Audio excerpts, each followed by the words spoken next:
Bobby Chemanu International Jewelers, traditionally trusted for 162 years.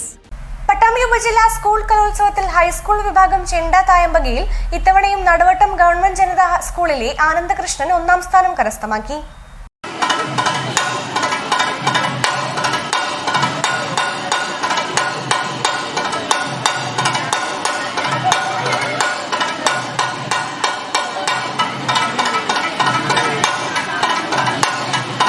കഴിഞ്ഞ വർഷം high school വിഭാഗം ചെണ്ട തായമ്പകയിൽ നടുവട്ടം സ്കൂളിലെ ആനന്ദ് കൃഷ്ണകുമാർ തന്നെയാണ് ഒന്നാം സ്ഥാനം കരസ്ഥമാക്കിയത്.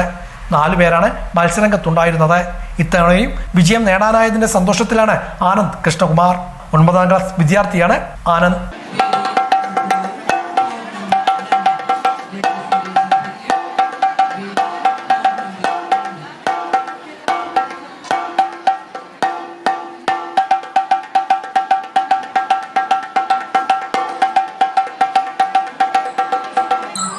ഞാൻ മുളയങ്കാവ് അരവിന്ദാക്ഷന്റെ ശിക്ഷണത്തിലാണ്. മുളയങ്കാവ് ആദ്യ വിദ്യാലയത്തിലാണ് പഠിക്കുന്നത്. കഴിഞ്ഞ വർഷവും ഈ വർഷവും HS തായമ്പയിൽ ഫസ്റ്റാണ്. മത്സരം കുറച്ച് ടഫൊക്കെ ആയിരുന്നു, എന്നാലും കുഴപ്പമില്ല. ആശാന്റെ കാരണത്ത് ആശ നന്നായിട്ട് പഠിപ്പിക്കുന്നുണ്ട്, അതുകൊണ്ട് നേരെ ഫസ്റ്റ്. മുളയങ്കാവ് മാധവവാദ്യ വിദ്യാലയത്തിലെ വാദ്യകലാകാരൻ മുളയങ്കാവ് അരവിന്ദാക്ഷന്റെ ശിക്ഷണത്തിലാണ് തായമ്പക അഭ്യസിക്കുന്നത്. മുളയങ്കാവ് ആസ്ഥാനമായി പ്രവർത്തിക്കുന്ന മാധവവാദ്യ വിദ്യാലയം കഴിഞ്ഞ 32 വർഷമായി പ്രവർത്തിച്ചു വരുന്നു. എല്ലാ വർഷവും കലോത്സവത്തിന് കുട്ടികളെ പങ്കെടുപ്പിക്കാറുണ്ട്.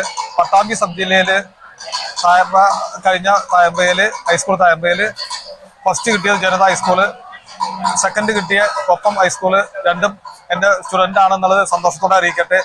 കഴിഞ്ഞ പെരിന്തമണ്ണ സബ് ജില്ല, മണ്ണാർക്കാട് സബ് ജില്ലകളിലൊക്കെ, തൃത്താല സബ് ജില്ലകളിലൊക്കെ തായമ്പയ്ക്ക് ഫസ്റ്റ് കിട്ടിയത് ഞങ്ങളെ മുളയങ്കാവ് മാധവവാദ്യ വിദ്യാലയത്തിൽ പഠിച്ച എന്റെ ശിഷ്യന്മാരാണെന്ന് സന്തോഷത്തോടെ അറിയിക്കട്ടെ. 2ാം സ്ഥാനം ലഭിച്ച കൊപ്പം സ്കൂളിലെ വൃന്ദ രാഗസുധയും അരവിന്ദാക്ഷന്റെ ശിഷ്യയാണ്. ഹൈസ്കൂൾ ഭാഗം മേളത്തിൽ കൊപ്പം കോമൺ ഹൈസ്കൂളിലെ വൃന്ദ രാഗസുധയും സംഘവുമാണ് 1ാം സ്ഥാനം കരസ്ഥമാക്കിയത്.